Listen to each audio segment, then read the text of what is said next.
ഇന്ന് നമ്മൾ ഡിസ്കസ് ചെയ്യുന്ന ക്വസ്റ്റ്യനിൽ G of X plus one എന്ന് പറഞ്ഞ ഫംഗ്ഷൻ തന്നിട്ടുണ്ട്.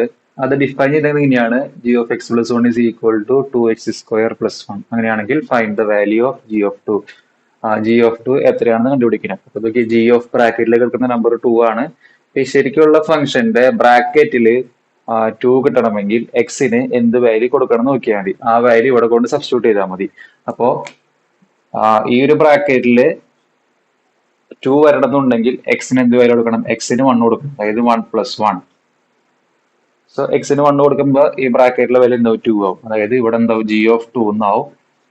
So G of 2 is equal to എക്സിന് 1 കൊടുക്കുമ്പോഴാണ് നമുക്ക് ജി ഓഫ് 2 വരുന്നത്. അപ്പോൾ ഇവിടെ റൈറ്റ് സൈഡിൽ എന്ത് ചെയ്യുക? എക്സിന് നമ്മളെ വാല്യൂ കൊടുക്കുക, അതായത് 1 കൊടുക്കുക, അതായത് 2 into 1² plus 1 that's equal to 1² എന്ന് പറയുന്നത് 1 തന്നെയാണ്. 2 into 1 2, so 2 plus 1 that's equal to 3.